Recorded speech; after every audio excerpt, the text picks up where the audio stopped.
사랑하는 충신교회 성도 여러분, 오늘은 부르심과 보내심이라는 제목으로 말씀을 나누고자 합니다. 오늘 읽은 말씀은 예수님의 지상명령 또는 대위임령이라고 잘 알려진 말씀입니다. 오늘 우리에게 왜 이 말씀을 주시는지, 어떤 은혜를 주실지 기대하며 함께 말씀 속으로 들어가 보겠습니다. 에클레시아라는 헬라어 많이 들어보셨을 거예요. 부르심을 받은 무리라는 헬라어로 신약 성경에서는 예수님을 믿는 사람들의 모임으로, 이제는 교회를 의미하는 단어로 우리에게 익숙합니다. 예수님을 믿는 사람들의 무리, 그 부르심을 받은 무리, 이곳에 계신 우리 모두가 교회라는 정체성을 가지고 살아갑니다. 죄와 사망의 권세 아래 있던 우리를 칠흑 같은 어둠 속에서 놀라운 빛으로 부르신 하나님의 은혜는 말로 표현할 수 없는 감격입니다. 우리는 이 부르심에 감사하며 오늘도 이 예배의 자리에 섰습니다. 하지만 만약 우리의 신앙이 부르심을 받은 자, 그 감격과 특권, 그리고 그 안정감 속에만 머무르게 된다면 우리를 향하신 하나님의 크신 계획의 절반 속에서만 살아가게 된다는 것을 기억하셔야 합니다. 성경 전체를 관통하는 하나님의 크신 계획은 바로 하나님의 선교 이야기입니다. 하나님의 선교는 하나님이 먼저 일하시고 그분의 구원 계획에 우리를 참여시켜 주시는 것입니다.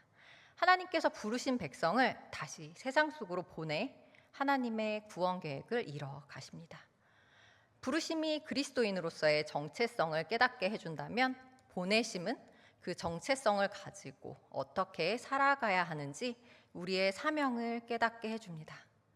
하나님은 우리를 부르실 뿐만 아니라 다시 보내십니다. 이렇게 하나님의 부르심과 보내심에 관한 이야기는 창세기 첫 장부터 요한계시록 마지막까지 성경 전체에 흐르고 있습니다. 오늘 읽은 말씀을 기억하시면서 특히 모든 백성이라는 개념이 창세기에서 시작되어 어떻게 오늘의 본문인 마태복음 속의 예수님의 위임령으로 이어지는지 말씀을 통해 우리의 사명을 깨닫는 시간이 되시기를 소망합니다. 우리의 사명을 이해하기 위해서 성경의 가장 첫 페이지로 돌아가야 합니다. 하나님께서는 천지를 창조하시고 여섯째 날 당신의 형상대로 사람을 만드셨습니다. 그리고 창세기 1장 28절에 그들에게 첫 번째 명령을 주십니다. 하나님이 그들에게 복을 주시며 하나님이 그들에게 이르시되 생육하고 번성하여 땅에 충만하라. 땅을 정복하라. 바다의 물고기와 하늘의 새와 땅에 움직이는 모든 생물을 다스리라 하시니라. 땅에 충만하라. 이 명령은 단순히 인구를 늘리라는 명령이 아닙니다. 이것은 하나님의 형상대로 지어진 하나님의 대리자로서 사람들이 이 땅 구석구석 그리고 모든 영역에 흩어져 나아가 그곳을 하나님이 선하신 통치와 영광 그리고 샬롬으로 채우라는 인구를 향한 하나님의 최초의 보내심입니다. 하나님의 형상을 지닌 사람에게 에덴 동산에서 시작된 하나님의 축복을 온 땅으로 확장하라는 선교적 명령을 첫 명령으로 우리에게 주셨습니다. 하지만 안타깝게도 죄로 인해 타락한 인간들은 하나님의 명령과는 멀어진 삶을 살게 되었습니다. 하나님은 타락한 인류를 위해서 창세기 3장 15절 여자의 후손을 통한 구원 계획을 약속하셨습니다. 하지만 이 이후에도 하나님의 영광을 위해 흩어지기를 거부하고 자신들의 영광을 위해 모이는 인류의 모습을 보게 됩니다. 그 타락과 불순종의 절정은 바로 창세기 11장 바벨탑 사건입니다. 그것에서 그들이 무엇이라고 말하고 있습니다. 창세기 11장 4절입니다. 또 말하되 자 성읍과 탑을 건설하여 그 탑 꼭대기를 하늘에 닿게 하여 우리 이름을 내고 온 지면에 흩어짐을 면하자 하였더니, 이것은 창세기 1장의 보내심의 명령에 대한 불순종입니다. 땅에 충만하라, 다시 말하면 흩어져 나아가 하나님의 축복을 확장하라는 하나님의 명령에 순종하지 않고 흩어짐을 면하자라며 자신들의 영광을 위해 모이자라고 합니다. 하나님의 이름을 높이라는 사명을 버리고 우리 이름을 내자라고 합니다. 하나님 중심이 아니라 인간 중심, 세상 중심으로 스스로의 구원을 이루려 한 교만의 극치를 보여줍니다. 이때 하나님이 어떻게 하셨을까요? 하나님은 그들의 계획을 무너뜨리시며 그들의 언어를 혼잡하게 하십니다. 창세기 11장 8절의 말씀입니다. 여호와께서 거기서 그들을 온 지면에 흩으셨으므로 하나님은 결국 그들을 보내셨습니다. 안타깝게도 이 보내심은 축복의 확장이 아니라 심판으로서의 흩어짐이었습니다. 소통이 불가능해진 인류는 비로소 모든 족속, 모든 백성이 되어 원수처럼 나뉘어져 열방으로 흩어졌습니다. 이 모습만 보면 하나님의 구원 계획이 실패한 것 같습니다. 이 흩어진 모든 족속, 모든 백성을 향한 하나님의 구원 계획이 이제 어떻게 될까요? 바벨탑의 절망적인 이야기 바로 다음에 성경은 인류 구원의 가장 새로운 장을 엽니다. 창세기 12장을 통해 그 계획을 우리에게 보여주십니다. 하나님은 흩어진 열방 가운데에서 단 한 사람, 갈대아 우르에 살던 아브라함을 부르십니다. 그리고 창세기 12장 1절에 이렇게 명령하십니다. 가라, 내가 내게 보여줄 땅으로 가라. 하나님은 왜 아브라함을 부르시고 보내셨을까요? 그에게만 복을 주시고 또 그 자손만을 구원하시기 위함이었을까요? 우리가 잘 알고 있는 것처럼 하나님의 목적은 처음부터 모든 족속과 모든 백성을 향해 있었습니다. 창세기 12장 2절과 3절은 함께 읽겠습니다. 화면으로 함께 읽겠습니다. 시작. 내가 너로 큰 민족을 이루고 내가 주어 내 이름을 창대하게 하리니 너는 복이 될지라. 너를 축복하는 자에게는 내가 복을 내리고 너를 저주하는 자에게는 내가 저주하리니 땅의 모든 족속이 너로 말미암아 복을 얻을 것이라 하신지라. 아멘. 다시 한번 구원에 대해 약속하십니다. 아브라함 한 사람을 부르셔서 그에게 복을 주시고 그를 복의 통로가 되게 하심으로 바벨탑에서 흩어졌던 땅의 모든 족속, 즉 모든 백성을 다시 축복하시겠다는 놀라운 구원 계획을 선포하신 것입니다. 하나님은 아브라함에게 복을 주시며 쌓아두라고 말씀하신 적이 없습니다. 아브라함에게 복을 주시며 너는 복이 될 것이다 라고 말씀하셨고 아브라함을 통해 이 땅의 모든 족속이 복을 받을 것이다 라고 약속하셨습니다. 이것이 바로 부르심의 목적입니다. 우리는 복을 받기 위해 부름받은 것이 아니라 복이 되기 위해 부름받았습니다. 이 복은 아브라함의 후손, 이스라엘 민족으로 이어지고 그들은 제사장 나라로 부름받았습니다. 제사장이 하나님과 백성 사이의 중보자 역할을 감당하듯이 이스라엘은 하나님과 흩어진 모든 민족 사이에서 하나님의 구원 계획을 전해야 할 중보자인 바로 보냄받은 민족이었습니다.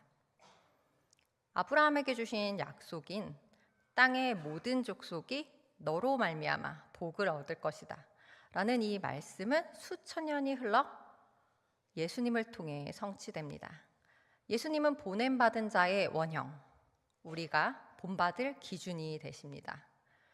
요한복음 20장에서 아버지께서 나를 보내셨다라는 말씀을 통해서 예수님이 누구신지 선포하십니다. 하나님이 아들을 이 땅에 보내심으로 모든 민족을 향한 구원의 문을 여셨습니다. 하나님이 이 땅에 보내신 예수님께서 우리의 모든 죄를 사하기 위해 십자가에 죽으시고 죽음을 이기시고 부활하셨습니다. 그리고 부활하신 예수님께서 제자들이 아직 두려움 속에 문을 굳게 닫고 숨어있는 그곳으로 오셨습니다. 세상의 눈으로 보면 제자들은 예수님을 버리고 도망친 실패자이자 배신자였습니다. 그들의 마음속에는 죄책감과 두려움과 절망만이 가득했습니다. 그들은 바벨탑을 쌓던 사람들처럼 자신들의 안위를 위해 그곳에서 문을 굳게 닫고 모여 있었습니다. 바로 그 닫힌 문을 뚫고 부활하신 예수님께서 그들 한가운데 서셨습니다. 그리고 예수님은 그 제자들을 다시 만나셨을 때 어떤 말씀을 하셨을까요? 그들을 향한 가장 첫 번째 말씀은 너희에게 평강이 있을지어다. 바로 샬롬입니다. 이 말씀은 십자가의 죽음과 부활로 성취된 완전한 회복과 하나님과의 화목의 선포입니다. 그리고 예수님은 샬롬이라는 말씀을 반복하시며 제자들에게 보내심을 명령하십니다. 요한복음 20장 21절도 함께 읽겠습니다. 시작. 예수께서 또 이르시되 너희에게 평강이 있을지어다. 아버지께서 나를 보내신 것 같이 나도 너희를 보내노라. 아멘. 주님은 그들의 자격이나 준비 상태를 묻지 않으셨습니다. 실패와 두려움에 떨고 있는 그들에게 먼저 샬롬과 평강을 선포하시며 그들의 존재를 회복시키시고 그 평강을 자격 삼아 그 평강을 들고 세상으로 보내십니다. 우리의 사명은 우리의 능력과 열심과 자격에서 시작하지 않습니다. 오직 우리에게 샬롬을 선포하시는 주님의 십자가 사랑의 그 부활의 능력에서 시작된다는 것을 믿으시기 바랍니다. 이처럼 하나님의 선교는 사람의 능력과 열심과 자격에서 시작되지 않습니다.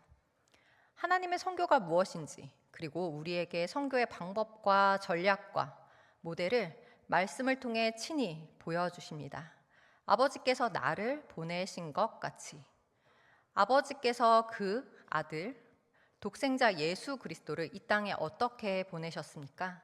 하늘 영광 보좌를 버리고 가장 낮고 천한 마국간에 죄인된 우리와 똑같은 사람으로 이 땅에 오셨습니다. 그분은 하늘에서 우리에게 명령하시는 것이 아니라 우리 가운데 함께 사셨습니다. 인자가 온 것은 섬김을 받으려 함이 아니라 도리어 섬기려 하고 자기 목숨을 많은 사람의 대속물로 주려 함이니라. 예수님은 세리와 죄인의 친구가 되시며 섬김의 본을 보여주셨고 십자가에서 자신의 모든 것을 내어주심으로 우리를 향한 그 사랑을 확증하셨습니다. 지금 이 시간 우리에게도 똑같이 말씀하고 계십니다. 나도 너희를 보낸다. 우리를 어디로 보내신다는 걸까요?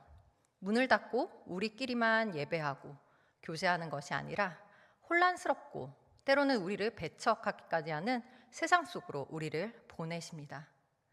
우리를 보내셨다면 우리는 어떻게 나아가야 할까요? 순종하며 우리도 그 예수님을 따라가야 합니다. 높은 곳에서 판단하고 정죄하는 자가 아니라 그들 속으로 낮아져 들어가야 합니다. 그들과 함께 울고 웃으며 그들의 필요를 채우고 우리의 것을 내어주는 섬김과 희생의 삶으로 예수님을 따라 살아가야 합니다. 그리스도인이라면 그렇게 살아야 하지라고 알고는 있고 하지만 마음속에서는 그게 정말 가능한 걸까라는 의문도 듭니다. 주님은 이 불가능해 보이는 사명을 감당할 능력도 우리에게 함께 주십니다. 보내심 후의 명령 후 22절에서 이렇게 말씀하십니다. 이 말씀을 하시고 그들을 향하사 숨을 내쉬며 이르시되 성령을 받으라. 창세기에서 하나님이 흙으로 빚은 아담에게 생기를 불어넣어 생명이 되게 하셨듯이 부활하신 주님은 실패한 제자들에게 성령의 숨을 불어넣어 보냄받은 자로 생명을 주십니다. 우리의 보내심은 오직 성령의 능력으로만 가능합니다. 보내심을 받을 때 우리는 혼자가 아니라 성령의 능력이 우리와 함께 하심을 기억하시길 바랍니다. 이제 오늘의 본문을 살펴보겠습니다. 지상명령 또는 대위임령으로 잘 알려진 말씀입니다. 단기 선교나 또는 파송, 선교 보고 등에 가장 자주 사용되는 말씀입니다. 하지만 이 말씀만을 따로 떼어서 선교의 당위성을 위해 사용하는 것은 성경을 대하는 바른 방법이 아닙니다. 이 말씀 속에서 창세기에서부터 시작된 하나님의 성교, 하나님의 구원 계획을 볼 수 있어야 합니다. 이 명령은 18절의 장언함 선포 위에 서 있습니다. 예수께서 나와 말씀하여 이르시되 하늘과 땅의 모든 권세를 내게 주셨으니, 이 보내심은 연약한 우리의 능력이 아니라 십자가 죽음과 부활하심으로 하늘과 땅의 모든 권세를 회복하신 만왕의 왕 예수 그리스도의 절대적인 권세, 그 능력과 함께함을 선포합니다. 우리가 세상으로 보내심 받아 나아갈 때 이 모든 권세를 위임받아 나가는 것입니다. 모든 권세를 가지신 주님이 명령하십니다. 19절과 20절 상반절입니다. 그러므로 너희는 가서 모든 민족을 제자로 삼아 아버지와 아들과 성령의 이름으로 세례를 베풀고 내가 너희에게 분부한 모든 것을 가르쳐 지키게 하라. 사랑하는 성도 여러분, 이 명령 속에서 창세기의 메아리가 들리십니까? 창세기 1장에서 땅에 충만하라, 흩어져 가라고 하셨던 그 첫 보내심, 창세기 11장에서 흩어졌던 모든 민족들, 창세기 12장에서 아브라함을 통해 주시겠다는 땅의 모든 족속, 이 모든 하나님의 계획이 마침내 마태복음 28장 19절에 가서 모든 민족을 제자로 삼으라는 명령으로 이어지는 것입니다. 여기서 모든 민족은 바벨탑에서 흩어졌던 그 민족, 하나님은 그 흩어진 모든 백성이 한 사람도 빠짐없이 그들이 살고 있는 그 고유한 문화 속에서 주님께로 다시 돌아오기를 원하십니다. 대위임령의 말씀을 통해 우리의 사명이 더욱 명확해졌습니다. 먼저는 가서입니다. 신앙은 모이는 것에서 끝나는 것이 아니라 가는 것입니다. 아브라함에게 하신 명령, 가라. 그와 같이 우리도 가라고 명령하십니다. 예수님이 우리를 보내셨다는 것을 기억하며 우리의 삶의 자리로 나아가십시오. 둘째는 모든 민족입니다. 내 마음에 드는 사람, 그리고 나와 비슷한 사람, 그 사람들에게로 나아가라는 것이 아니라 내 마음에 들지 않더라도, 또는 나와 생각이 다르더라도, 언어가 다르더라도, 문화가 다르더라도 그들을 향해 진리를 가지고 나아가는 것입니다. 마지막으로 제자로 삼아입니다. 복음은 말로 전하고 전도지를 나눠주는 것에서 끝나지 않습니다. 세례를 베풀어 그들이 예수님을 믿고 따르며 그리스도인으로 살아가도록 예수님이 우리에게 분부하신 모든 것들, 바로 사랑, 섬김, 용서, 공의, 화해를 가르쳐 지키게 하라는 그 말씀을 통해 우리도 예수님의 제자로, 복음에 대해 들은 그들도 예수님의 제자가 되도록 계속해서 도와야 합니다. 물론 이 사명이 너무나 거대해 보이고 불가능해 보이기도 합니다. 어떻게 연약한 우리가 모든 민족을 제자로 삼을 수 있을까? 주님은 대위임령이라는 거대한 명령과 함께 역사상 가장 위대한 약속 우리에게 주셨습니다. 세상 끝날까지 너희와 항상 함께 있으리라. 우리는 혼자가 아닙니다.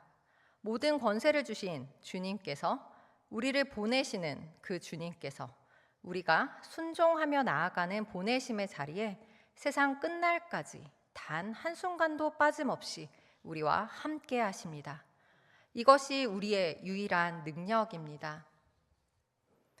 오늘 우리는 하나님의 부르심과 보내심에 대해 창세기 1장에 충만하라 라는 첫 보내심에서 시작해서 11장 바벨탑의 흩어짐을 거쳐 12장 아브라함을 부르시고 그를 모든 민족에게 복의 통로로 보내셨음을 다시 한번 보았습니다. 그리고 부활하신 예수 그리스도가 평강을 선포하시며 아버지가 나를 보내신 것 같이 나도 너희를 보내겠다 명령하셨고, 오늘의 본문인 예수님의 대위임령을 통해 하나님의 선교가 어떻게 이루어지는지 함께 보았습니다. 하나님의 구원 계획이 부르심과 보내심을 통해 이루어짐도 확인했습니다. 하나님의 선교 이야기는 아직 끝나지 않았습니다. 이제 그 보내심의 명령을 우리에게 주셨습니다. 우리는 더 이상 부르심을 받은 자로만 머무를 수 없습니다. 이제는 보내심을 받은 자의 사명을 감당해야 합니다. 더 이상 모여있는 교회로 머무는 것이 아니라 세상 속으로 보내진 교회로 예수님의 섬김을 본받아 그 사랑을 전하는 자들이 되어야 합니다. 이 보내심은 특별한 누군가에게만 주는 것이 아닙니다. 오늘 이곳에 하나님의 부르심에 응답하여 모인 모든 성도에게 주신 명령입니다. 우리의 가정, 그리고 교회, 우리가 가장 사랑하는 사람들과 함께하는 곳, 그곳에서부터 보내심을 받은 자답게 살아가야 합니다. 그리고 우리들의 직장, 사업장, 학교, 우리가 매일 만나는 익숙한 이웃들이 있는 곳에서 예수님의 제자다운 모습으로 살아가야 합니다. 우리가 피하고 싶은 사람, 편견을 가진 이웃, 우리와 문화, 언어가 다른 사람들, 우리 사회 속에서 소외된 이웃들이 있는 곳에 주님은 바로 그곳으로 우리를 보내십니다. 복음을 듣지 못한 모든 민족에게 우리를 보내십니다. 우리는 삶의 자리에서 삶을 통해 예수님의 사랑을 나타내야 합니다.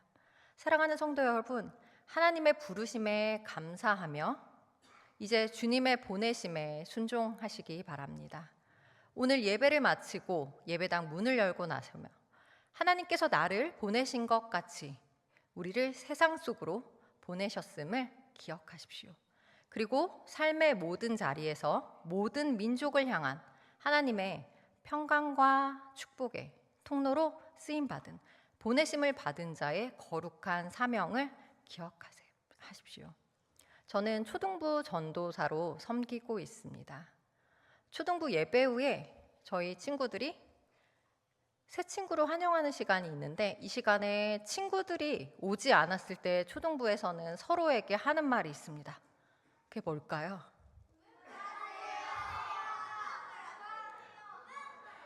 네, 바로 분발하세요 라는 말입니다. 분발은 마음과 힘을 다해 적극적으로 나아가는 것입니다. 분발하세요라는 이 한 문장에서도 하나님의 부르심과 보내심을 듣습니다. 저를 비롯하여 모든 성도 여러분도 부르심을 받고 보내심을 받은 자답게 삶의 자리에서 분발하시기를 주님의 이름으로 소망합니다. 이곳에서 모인 성도분들께 꼭 부탁드립니다. 저희에게 주신 사명, 다른 사람에게 준 사명 아니라 우리 모두 여기 계신 한 분 한 분께 주신 그 사명을 기억하며 우리의 삶으로 살아가시기를 소원합니다. 우리의 마음 속에 있는 하나님께서 지금도 우리의 마음 속에 떠오르게 하시는 사람들 그리고 환경, 나라가 있으실 겁니다. 그곳을 향한 마음을 주셨다면 또는 그를 향한 마음을 주셨다면 이제는 그들에게로 나아가야 합니다. 오늘 함께한 찬양으로 우리는 하나님의 선하신 보내심, 후회하심 없는 그 하나님의 부르심을 기억하며 나아가는 우리 귀한 성도들이 되시기를 바랍니다. 함께 기도하겠습니다. 전능하신 하나님 아버지, 죄와 사망 가운데 있던 저희를 빛 가운데로 불러주신 그 은혜를 감사드립니다. 저희가 그 부르심의 특권에만 안주하지 않았는지 돌아보게 하심도 감사합니다. 오늘 말씀을 통해 하나님께서 아브라함을 부르신 목적이 모든 족속을 향한 보내심에 있었음을 깨닫습니다. 아버지께서 나를 보내신 것 같이 나도 너희를 보낸다. 그 음성, 주님의 음성을 듣습니다. 이제 저희가 보냄받은 자의 사명을 회복하게 하옵소서. 저희의 가정과 일터와 삶의 모든 자리에서 예수님의 사랑, 예수님의 섬김을 실천하게 하옵소서. 우리와 항상 함께 하시는 그 예수님과 함께 모든 민족을 향한 보내심의 사명을 감당하게 하옵소서. 우리 주 예수 그리스도의 이름으로 기도합니다. 아멘.